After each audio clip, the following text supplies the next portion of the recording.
Welcome to the Neural Forest. This slide explores the profound legacy of Santiago Ramón y Cajal, the father of modern neuroscience. His unique ability to blend detailed scientific observation with artistic talent not only advanced our understanding but also inspires awe, making the brain's intricate anatomy feel accessible and fascinating. We can trace information as it enters the dendritic arborization and moves across the tiny dendritic spines. It converges at the soma, or cell body, before funneling through the axon hillock. From there, the signal travels down the axon to the terminal boutons, poised to leap across the synaptic divide. Understanding these pathways can inspire awe about how our brains process information seamlessly. Here we see a significant conflict between art and authority, highlighting the emotional struggle that shaped Santiago's early life and engaging the audience's empathy for his personal journey. On the left stands Justo Ramón Casasis, a pragmatic village surgeon and anatomy professor in 19th-century Spain, who demanded strict discipline. His efforts to suppress Santiago's artistic tendencies by forcing him into cobbler and barber apprenticeships reveal the tension that influenced Santiago's early character and choices. On the right is Santiago Cajal, born in 1852, whose early love for art and rebellious spirit shaped his future. At 11, he was imprisoned for blowing up a neighbor's gate with a homemade cannon, illustrating his defiance. He kept his drawings hidden from his father, viewing art as an essential part of his identity, which helps readers understand his character development. This slide illustrates how adversity, as a challenge, became an unintentional training ground for Santiago Cajal's future breakthroughs, inspiring resilience in the audience. First, his forced apprenticeship as a barber ironically granted him extreme manual dexterity, leading to unparalleled precision when slicing razor-thin tissue samples for microscopy. Second, in 1868, his father brought him to a graveyard to sketch human remains. This pivotal moment allowed his suppressed artistic passion to merge seamlessly with anatomy, sparking his lifelong interest in medicine and inspiring the audience to value diverse talents. Finally, drafted as an army medical officer into the Cuban War in 1874, Cajal contracted malaria and tuberculosis. This brutal period of convalescence forced a life reset. He ultimately used his military savings to purchase his very first microscope in 1877, demonstrating how setbacks can lead to new opportunities. Welcome to the era of the impenetrable syncytium. This slide introduces the dominant late 19th century scientific consensus, the reticular theory, highlighting its impact on the history of neuroscience. Championed by Joseph von Gerlach, this theory held that the central nervous system was not made of individual cells, but was instead a single, continuous, physically fused web. Looking through the magnifying glass, you can see the dilemma facing early neuroscientists. Because standard light microscopy completely failed to resolve individual structures within the densely packed brain, scientists literally could not see discrete units. This technological limitation led them to assume that everything in the neural forest was physically connected in a single, unbroken network, reflecting their attempt to make sense of the unseen. This is the turning point, the 5% miracle known as the Black reaction, which marked a breakthrough in neuroanatomy by enabling detailed visualization of neurons, transforming our understanding of the brain's structure. In 1887, psychiatrist Luis Samaro Lacabre introduced Cajal to a revolutionary staining technique.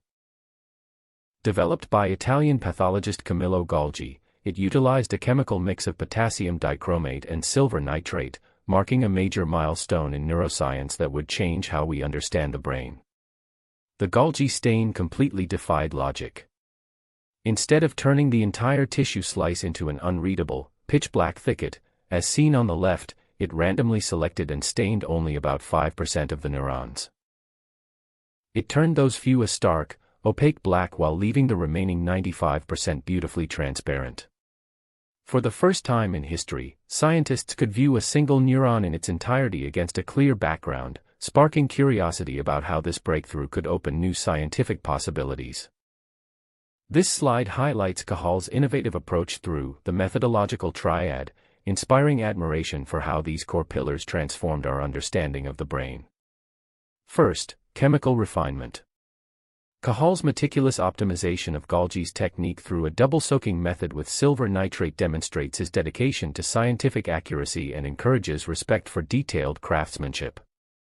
Second, strategic sampling. Instead of overwhelming adult brains, he chose to study younger embryonic tissue, showing his strategic insight and fostering appreciation for careful planning in research. Third, the human element.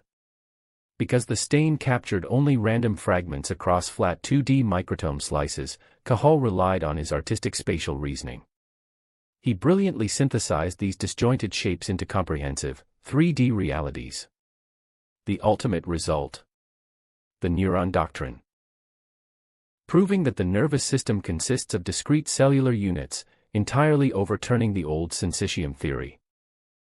This slide illustrates the great debate, contrasting two fundamentally opposing views of the mind that clashed at the turn of the 20th century, encouraging curiosity about how our understanding evolved. On the left is the reticular theory, championed by Camillo Golgi and Joseph von Gerlach. Their structural model envisioned the brain as a continuous, unbroken, fused network in which electrical transmission flows in multiple directions throughout a single physical web, reflecting the scientific thinking of their time. On the right stands the neuron doctrine, advanced by Santiago Cajal and Wilhelm von Waldier. This model correctly identified the brain as an elegant tapestry of billions of independent, autonomous cellular units. Rather than a fused web, transmission occurs dynamically, with signals communicating by contact across microscopic gaps known as synapses, highlighting a major scientific breakthrough. This slide charts the foundational architectural principles of modern neuroscience, showcasing four core blueprints of the mind discovered by Cajal. First, the neuron doctrine, 1888, establishes that neurons are contiguous, not continuous, meaning they are discrete biological entities separated by physical space. Highlighting this helps the audience appreciate the importance of neuron structure in understanding brain function. Second, synaptic gaps explains how these cells communicate via proximity and chemical contact without fusing, a phenomenon named synapses by Charles Sherrington in 1897. This detail can inspire curiosity about how brain cells work together seamlessly.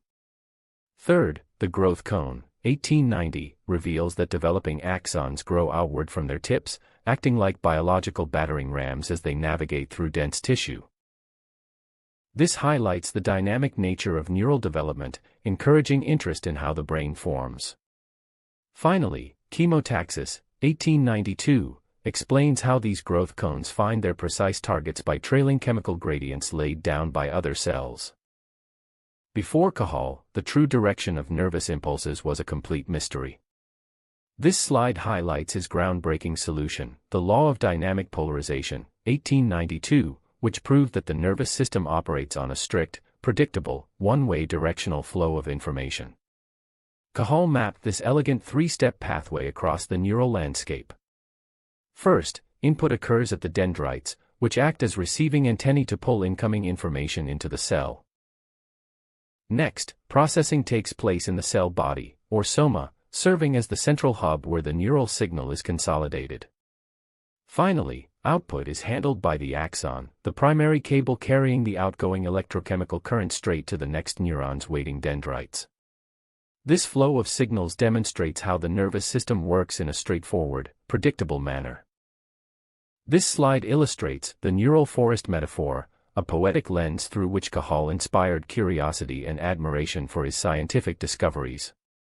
He famously compared the cerebral cortex to a garden filled with innumerable trees, believing these structural branches could multiply through active mental cultivation. As a true artist of the mind, he marveled at the elegance of the brain's cellular anatomy, asking if any tree in our natural parks could surpass the luxurious Purkinje cell of the cerebellum, shown here in his detailed sketch. This slide highlights the dramatic historical tension of the 1906 Nobel paradox, a rivalry that shaped neuroscience. In 1906, Cajal and Golgi shared the Nobel Prize in Physiology or Medicine for their monumental work on the nervous system, despite having never met in person before arriving in Stockholm.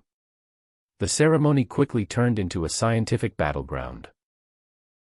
During his Nobel lecture, Golgi fiercely defended his reticular theory, promoting a continuous diffuse network and dismissing Cajal's individual cell theory. The next day, Cajal responded with a systematic defense of the neuron doctrine, using his detailed anatomical drawings to challenge Golgi and highlight how their debate publicly advanced neuroscience. Welcome to the periphery of a true polymath.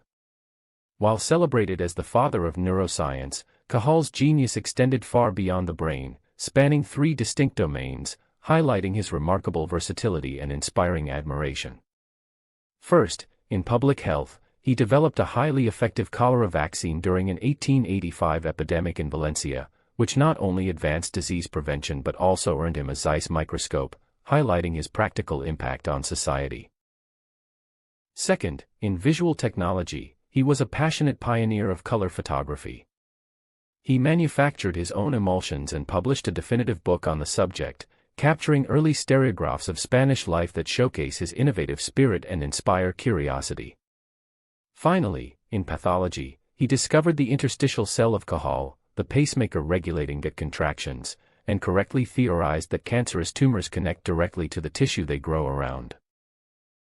His boundless curiosity left an indelible mark on science. Welcome to the final synthesis, where art becomes the ultimate scientific instrument. Cajal's monumental breakthrough was never merely observational, it was profoundly computational, inviting us to see science through a new, inspiring lens. Consider the immense barrier he faced. The Golgi stain captured a random 5% of cells, and the microtome sliced them into heavily fragmented 2D planes. Unable to see the entire neural network directly, Cajal used his artistic spatial reasoning as a cognitive tool, acting as the data processing software of the 19th century. By mentally fusing thousands of disconnected 2D fragments, he mapped a cohesive, beautiful 3D neural architecture. His hand-drawn illustrations were not passive copies of nature but the vibrant engine that propelled modern neuroscience forward. We conclude our journey by honoring an immortal legacy. Santiago Ramón y Cajal's groundbreaking work continues to inspire awe, highlighting how one individual's contributions can shape the future of neuroscience and motivate ongoing dedication. Finally, for more than 100 years, his peerless medical illustrations have remained in active use globally. Cajal's timeless masterpieces continue to serve as the foundational bedrock for neuroscience education today, inspiring admiration for his enduring influence on the field.